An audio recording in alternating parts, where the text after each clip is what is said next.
Cancer वाले पति के साथ संबंध बनाती है, रोमांस करती है, उसे किस करती है, लेकिन जो पत्नी होती है वो मर जाती है।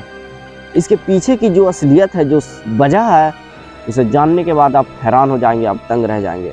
तो उसे जानने के लिए इस वीडियो में बने रहें और चैनल को सब्सक्राइब कर दें। आज की जो सच्ची घटना है, जो सच्ची कहानी है, वो उत्तर प्रदेश के नोएडा से है, जहां पर 17 तारीख की सुबह थाने में एक कॉल आती है।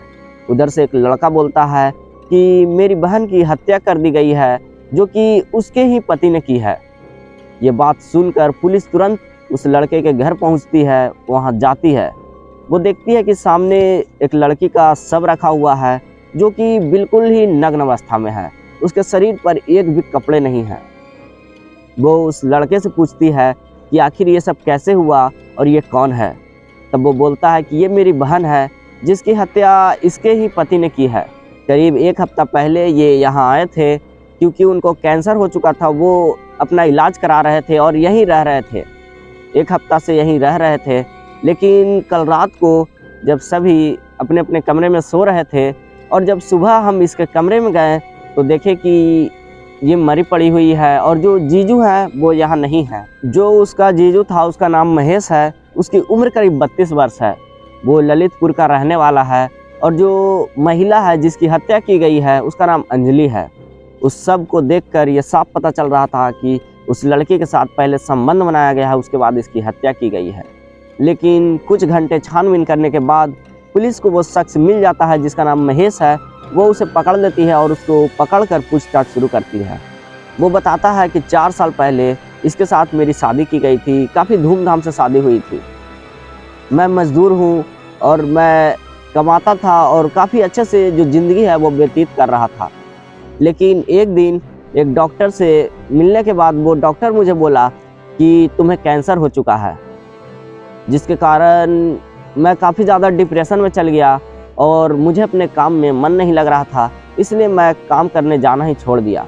पैसे की इतनी ज़्यादा कमी हो गई कि खाने तक के पैसे नहीं थे। उसके बाद जो अंजलि होती है वो बोलती है कि मैं अपने मायके जाती हूँ और वहीं कुछ काम करूँगी। जब पैसे थोड़े इकट्ठे हो जाएंगे तो मैं तुम्हें अपने घर बुला लूँगी।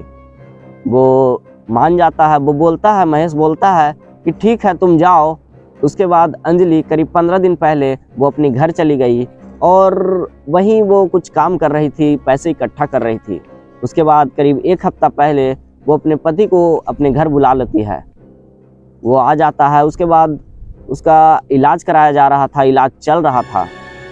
लेकिन जो उसकी पत्नी थी वो काफ़ी ज़्यादा कॉल पे बिजी रहने लगी थी।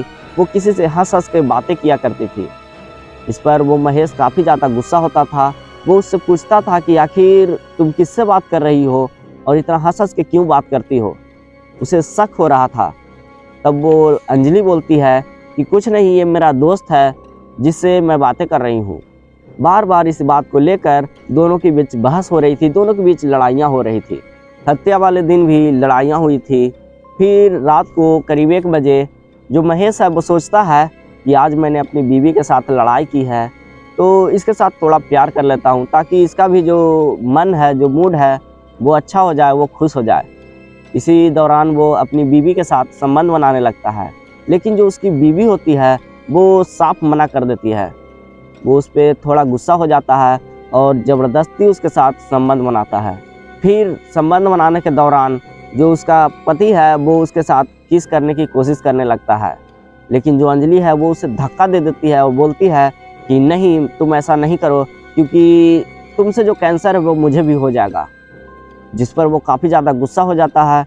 वो सोचने लगता है कि आज ही मुझे धक्का दे रही है, मुझे एक छोटा सा कैंसर हुआ है, इसके वजह से कल ये रोग और बढ़ जाएगा तो ये मुझे अपने पास भी नहीं रखेगी। और इसी कारण वो काफ़ी ज़्यादा गुस्सा हो जाता है और बगल में ही रखे चाकू उठाता है और उससे उस लड़की की हत्या कर देता है। वो सोचता है कि हम दोनों के रिश्ते के बीच कोई तीसरा आ चुका है। लेकिन ये सारी बात पुलिस को बताने के बाद जो पुलिस है वो महेश को पकड़ लेती है, उसको जेल में डाल देती है। लेकिन इतना कुछ हुआ, ये सारा मामला जो हुआ वो सिर्फ उसके गुटखा खाने की वजह से हुआ। ना वो गुटखा खाता, ना उसे कैंसर होता। आपका क्या कहना है इसके बारे में, आप कमेंट में ज़रूर बताइएगा। बाकी मैं मिलता हूँ अगले वीडियो में, तब तक के लिए जय हिंद। जय भारत।